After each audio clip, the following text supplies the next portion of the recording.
Welcome, everybody. It is time for another edition of Is This Game For You? Apologize, a little late starting. Small technical difficulty on the other end getting the presentation up. I will take blame for it. We're also, in all honesty, I also was trying to prep a slide, Anthony, and then I realized I'd already done that game. So that's how excited I was apparently about doing these things that I was going back to another game. But what are we talking about today, Anthony? I am amped about this because you introduced this game to me. And 'tis true. I played it and I loved it. I'll talk more about why and if this game is for you, but Santa Monica. Man, we are talking about Santa Monica. This is an overdue conversation. Let's first, before we do anything here, let's break down this game and who did it, all the good stuff. So this game, Santa Monica, where the goal is to build a beach community in Southern California with tourists, locals, and fun shops.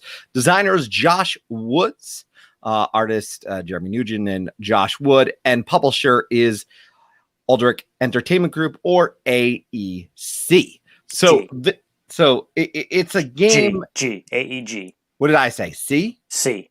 Wow. Well, I don't know what AC is, but AEG. That could be Aldrich Entertainment Corporation, but I don't think that's what they're called. But AEG, obviously pretty well known in terms of what they've published, but this one's a fun one, man. You introduced this to me. Let's talk about just first the setting of this game, and that is the theme of Santa Monica. First and foremost, I gotta say it comes through so well. Talk about what drew you with the theme, because you introduced me, so I think it's appropriate you kind of talk to that. I mean, it was the box cover art for sure, for starters. There was something about that color palette. It just, like, I don't know, it spoke to me. I've said this before about this game, but I feel like when you open the box, you can, like, hear the seagulls and the ocean. That's how true to theme this game really is. And I was lucky enough to get this as like a choice in a board game subscription plan that my wife and I do, and this was one of the choices, and I was like, yes, boop. I'm amazed that you got this. I mean, we have, actually, I should note, Eric's chiming in, and I think this is an accurate statement. It's one of the best games of 2020, but it got no love. That's why it was in a box. I mean, I cannot imagine how this game was in a box that just got to you in the way that it did. There's just too many games. It is. There's too many games.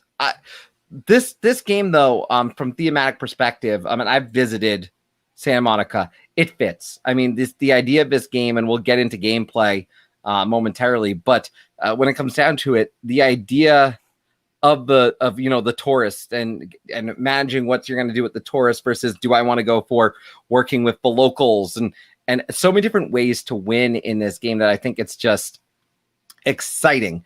I will say we should speak a little bit to the art / the components in this game before we get into the gameplay, because I think they stand out.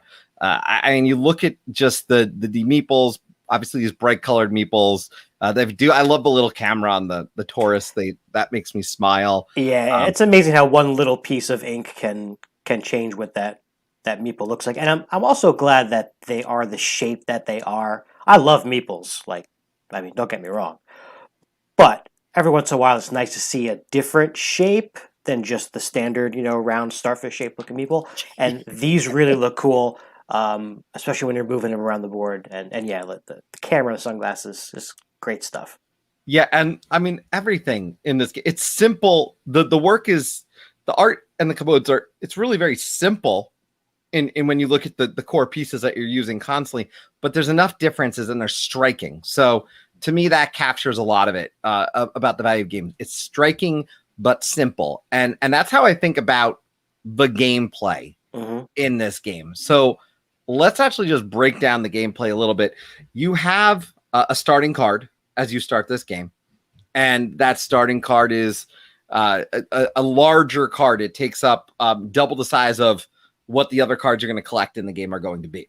You start with the sort amount of people, and you're going to be building a tableau, which I for one just want to point out, if you like tableau building, this game's nice. That doesn't have to take you to the level of a, say, hour and a half game like an Everdell. So that's one thing that I bring forward, and I say that as a big fan of Everdell. So I'll point that out as I say that. But you look at the gameplay in this, and you're going to be expanding upon that. And as you put cards down, there's a lot of different symbols on these cards, and we can't go through every one of them, but some of them have worker placement spots where you have to have X amount of a type of worker. Other are going to reward you for getting a series of symbols together, maybe 3, 4, 5 in a row.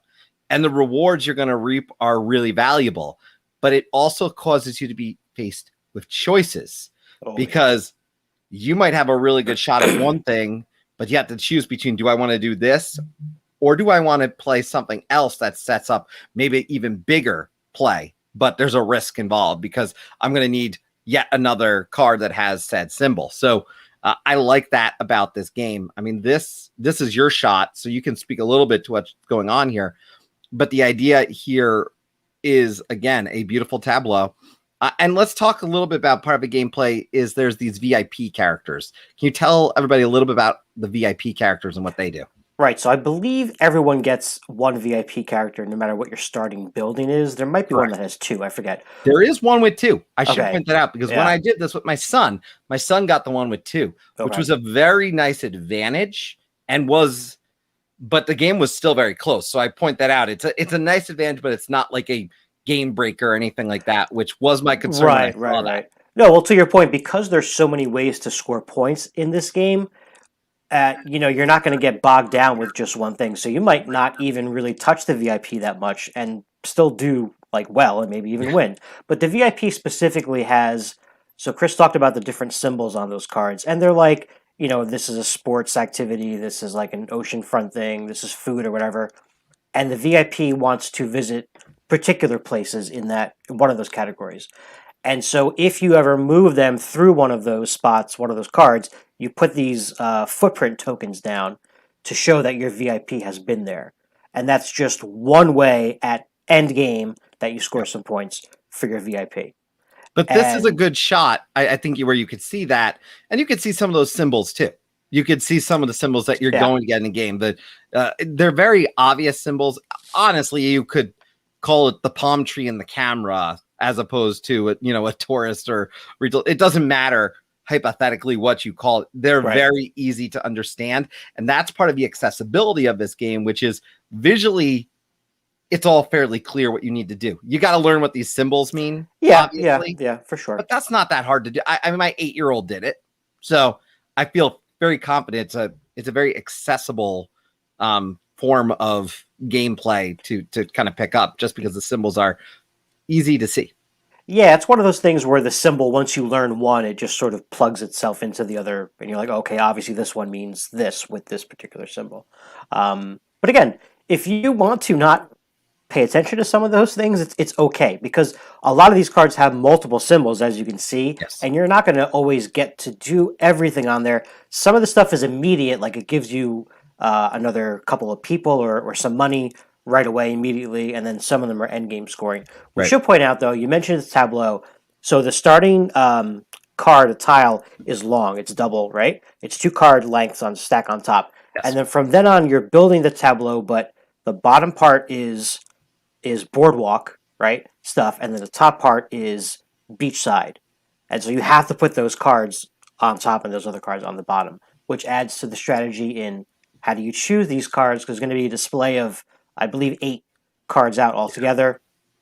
You have to take from the bottom row, and then it kind of shift down as you go along. You could see that here in the way that this is set up, and the fact that you've got that large card, and as you're moving, your cards are going to dictate what you can do. Can you move X amount of spaces? What characters are you going to get? I want to highlight one that Liz chiming in. This is one that Brooks and Kitty love. It's been on my wish list for a few months, and now we're increasing your want. Yeah, and I will say, Liz, that this was on my list for a long time. It came to my house for a birthday present. It was actually hard to get for a little bit, too. I could say, as of the time that I'm recording this, I know our local shop, Anthony, has one of these in stock as I last checked. So if you're local to us in Verona, Cedar Grove in New Jersey, you should go check out Time War Comics, pick this up. Tell them we sent you, of course, while you're there. But again, That won't you get you anything though. Don't. no, I just tell them. I know, Chris.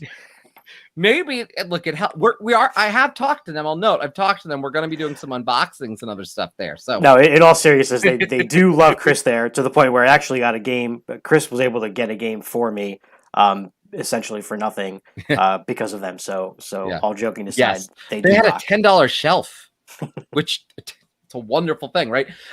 Back to the point with this game in particular, I would point out a few things that just jump out to me. And I'm going to share a photo. Please note that the cards are not being the cards on the table. This is actually the display setup. So just so there's no confusion, this isn't like my tableau per se. This is a setup of just showcasing an example of the board is set up, and you're going to be able to pick from a particular row and try to take a certain card. But I want to point out the other part of this gameplay, which is this foodie truck. And when you get to the foodie truck, you've got also some additional actions that take place, which I always thought I've always really cool when the foodie and the foodie truck meet, you get these bonus actions. So you got to be careful, because when you take a card from a row, the foodie or the foodie truck moves, which is a really, if we go back to theme here, it's very particular. I think because when you go, there's a lot of food trucks. So I don't live in Santa Monica, but I visited it, as I've noted, and I just thought that was a neat addition. That's both in a theme and a gameplay perspective. So, oh yeah, and it's a great component. It's fun to play with. Yeah, and I've been asked before, by the way, about that playmat. So I just want to point out that was actually a Dice Tower playmat that I picked up at PAX Unplugged. You can't see it, but it's Sheriff of Nottingham below. It's a really cool art piece from Dice Tower. So, because I get been asked in multiple videos after the fact, I want to make sure I point out what exactly that is. Let's talk about this game, though. We'll talk about gameplay, but what about its actual replayability? Because just because the game is fun, as we talk about on the show, doesn't mean it's necessarily replayable. I think this one is extremely replayable because you get a lot of different cards. You're never going to see the same cards in the same order. The types of cards that come out and how they're going to score are all very different. There's some for just having a certain amount of cards, some for having X amount of cards in a row. Some are you can rack up points on the VIPs, but if you're ignoring all the different multipliers and other pieces that are coming out, I don't care how many VIPs you have. You can move your VIP everywhere. You're not going to make enough points to win the game. You also have to be careful of how many people you have in general, because there's certain scoring endgame conditions that will deduct points from you if you have meeples that haven't gotten to an activity ring, a worker placement circle card. So they're basically stranded. You're going to lose points for them sometimes. Yes. So it's like sometimes you get these cards like, oh, I got 3 new people. But it's like, oh man, I don't have anything for them to do, which is thematic, and that's awesome, right? The volleyball court is filled up. Nobody else can fit over there. These guys got to go do something else. So I need another activity card somewhere. That's a really good point. And obviously that's gameplay focus, and I think it's a critical gameplay piece because you could collect a card that's got a perfect thing. Oh, I'm going to get a bunch of points for this at the end of the game. Oh, but it comes with all these people. Yeah. Where am I going to put them? Because now they have to start from this. Where am I going to do with them? And it's the second to last turn of the game, and you're thinking, is it worth taking a hit in the loss column to do this? Yeah. So, but there's so many cards there. Yeah. It's a game that I'm not saying I wouldn't take more cards, but at the same time, there's so many in this game.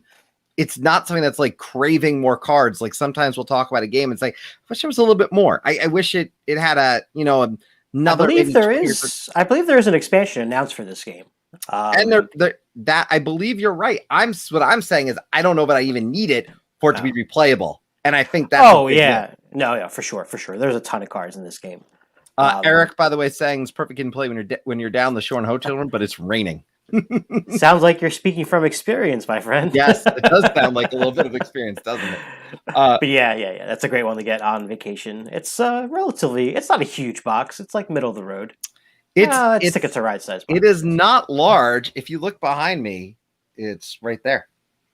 So you can see compared to Everdell, it's smaller. Wow. It's significantly smaller than Clank Legacy, but it should be. So I would hope it's bigger than that. What I do want to make sure we discuss, of course, in this, as we do in every Is This Game For You, it comes down to who is this game for? Now, you and I, are both dads. I've got a young kid who's 8 and a young kid who's 3. My 3-year-old's not playing this game, but my wife and I really enjoy it. My 8-year-old can pick it up and play it and really enjoy it. I think this game has a really wide range of enjoyability and audience. This is a game that's going to be in that's, I think 8, 9, 10 and up, you can teach them based on their, time playing games. It's probably going to be easier for, on average, a 12 plus year old. It's funny that you say that because the official age on the box is 14 plus, but on Board Game Geek, the BGG community ranking or suggestion rather is 10 plus. So you kind of like split the difference there. And I agree. I disagree. Those numbers are arbitrary. They really are. But I just point out because there is I think the complicated thing for some may be figuring out the iconography, which is not that complicated, but in explaining that to an 8-year-old is different than explaining to a 12-year-old. So, and listen, because, and again, this is piggybacking on your point, because you get so many cards in this game, and I don't think there's anything in the rule book about like an easier version or whatever, but you can go through and take out some cards that you think are too complicated, right? And just even make the deck smaller, whatever, make the game shorter. Because I think the game ends when you have your 14th card in your tableau. Make it shorter. I think you could do that with this game. I don't know from experience, but... And there are bonuses when you build the tableau, of course, that if you've got how many rows and straight, and there are a lot of end game kind of ways to score. So that's part of it that makes it more complicated. But those are different every game too. Those are variable as well. So that goes back to that replayability of variability. But I think audience wise, I think you could be a gaming group, you could be a family. You're going to potentially enjoy this. If you're looking for a dungeon builder or a Gloomhaven, no, it's not going to be a game for you. It's lighter. I think it's fair to say it's lighter, but I don't call it like a LO Games light level. I think it's a step up on something like that. Lighter than Gloomhaven is like the first question you would ask in 20 questions for what game am I thinking of? Yes. I wouldn't, it's middle to lightweight, I guess. There's a fair amount of strategy involved. And I think that the middle lightweight's fair, actually. I think you can start to put it more towards middle, but I wouldn't make it. I don't know that I'd focus on middle, but you're right. Strategy wise, there's a lot of decisions to make. There's a lot going on. And I wonder if that has a little bit to do with the 14 plus as well. I'm wondering if sometimes when publishers, whoever it is that thinks of that age thing to put on the box, it's obviously some of it is a content thing, right? Which this is not an adult content game. Right. But the other thing is that maybe they're thinking that and maybe an 8 or 9-year-old can play it. And again, every kid is different, but will they really be good at it, right? Will they do well? Will they understand it enough to participate and not just sort of be halfway there? A great comment, by the way, by Buzz. There's a ton of different ways to score in this game. It's easy to focus too much on one and overlook the better options.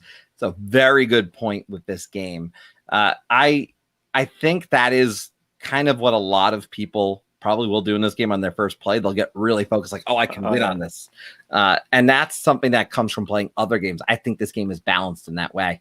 From an audience perspective, though, I think you hit a good mark there. As a set of final thoughts on this game, I want to say two things. I think what I've kind of pointed out already was what I think is beautiful about this game is I don't feel like it needs an expansion, but I'd take that expansion. And that's always a nice feeling. And I say that as a fan of, say, Raiders of North Sea, where Raiders of North Sea with the expansion, with the base game is a nice introduction. Yeah, the expansion gets more complicated, and I think that's great.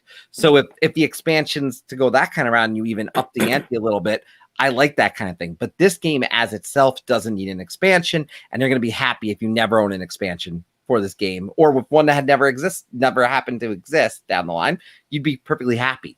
The bright aesthetic of it gets your attention. It is a game that people are going to get.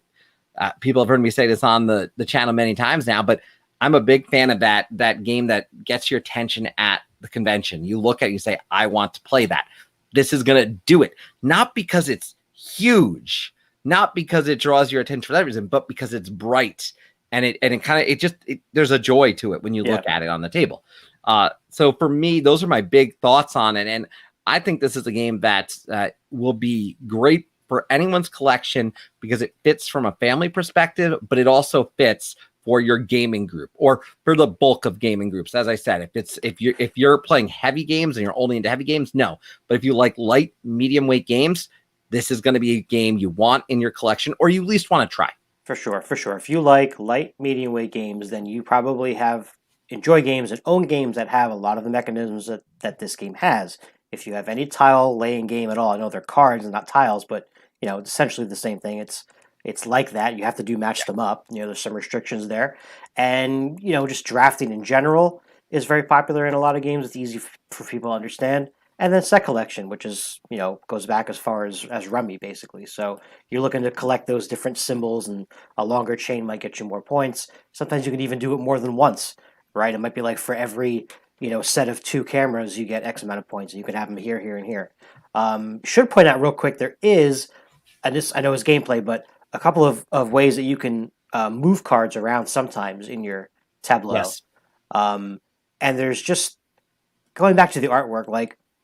Some of them are like very glamorous. There's a lot going on. There's beach chairs and volleyball nets and stuff like that. And then one of them is just like, it's like the end of the boardwalk. There's like a garage or like not garage, a parking lot basically. And like, just kind of like, it's dead down there, the end of the boardwalk. It just looks great, especially when it's done and you have your final, your beachside property set up. It looks really cool. And I want to note, because I did do a double check on this, that the Board Game Geek weight is a 2.18 out of 5. So I think the way we've described it, that's fairly, I think we've been pretty accurate. Buzz pointing out it is a great game to play on Zoom. And I agree. If everyone, I guess, as long as everyone owns the game, this is a very zoomable game. We've talked about zoomable games. And I think zoomable games is a thing that's not going away because now we've learned how well we can do these games over Zoom for those who didn't. I'll point out because if Liz is still here, Liz and her group do a lot of their stuff by Zoom because they're not all in one place. So I imagine that's another perk for Liz in particular. But that's a great point. And real quick on that, what's great about what they did in this game is that, which is the way that makes it very easy to be a zoomable game, actually. If they didn't do this, I don't know how easy it would be. The cards are numbered from 1 to whatever.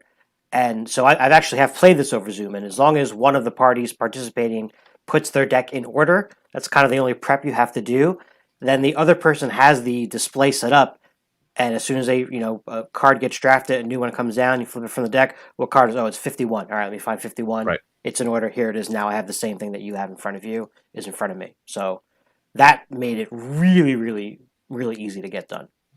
And Liz does confirm Brooks and Cave said they can be easily played remotely. Thank you for confirming. Yeah, Liz, you'll really like it. You've got to play this. That's all I have to say. I want to just say thanks to Anthony, of course. Anthony runs the Board Game Dads channel, has a lot of great stuff. He's got a great summer series that's right. Going. Yes, the summer block party has officially begun. We have 7 themes of summer, which is going to branch across 9 total videos. So we did our kickoff video last Wednesday. This Wednesday, you're going to have our first theme of summer, which is July 4th Americana games. So check that out as well. And Eric has some interesting picks and ideas for our Shark Week episode. So that'll be coming in July as well. And a live wrap-up show August 18th. So anybody who's here, you guys should A, comment on all of our videos, and B, tune into that live show so you can chat with us like you're doing right now. Yeah, and I appreciate all the activity in here tonight. I want to make a few notes just for everyone listening. I had someone wonderfully sent me a copy of a game they've designed called Leaves and Thieves. I'm going to be kind of scoping this game out. This arrived probably 2-3 weeks ago, and I need to get to it. The other thing I wanted to note, I'm going to try and get something because I've seen people asking about, but I got a copy of Summer Camp from Target. It looks like a lot of fun. Outside of the comments I've read about the thinness of the cards, I'm not going to complain about this stuff. The game looks like a ton of fun and like a great entry-level deck builder, which to me is exciting because I love deck building. So, yeah, so I got this one that I got to check out. It looks pretty fun with what was designed, and a few other things coming that way. And then more stuff on Creators Corner. So stay tuned. I've had some great conversations lately on there, and I'll have more to come. If you're interested in anything from Anthony, please go check out Board Game Dads if you're watching this on my channel. And if you're watching on Anthony's channel, come on over to Tabletop Express. We'd love to have you along for the ride. And with that note, I have one positive thing I want to tell you, Anthony, which is I am about 99% sure I'm going to be able to go to PAX Unplugged this year. So that is my everything. So keep that. I'm going to keep that optimism. And when that is official, I will put something out and let people know so I can hopefully see you there. Lastly, I want everyone to keep an eye out on my channel. Anthony, maybe you can help me share this. I've got a copy of the game Medium because the guests from Storm Chaser Games were on my show recently, and I've got a copy that they want me to give away to you. So details on how to do that is going to be coming. I'll make a video highlighting that, and I'll be sharing that on social. So if you're interested in that, it's going to be very easy to enter. But free games, I'm sure people will love a free game and a copy Medium, which is a ton of fun. I'll be talking about that soon too.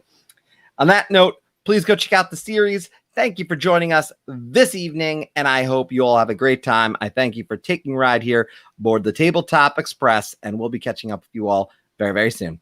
Thanks for coming along for the ride.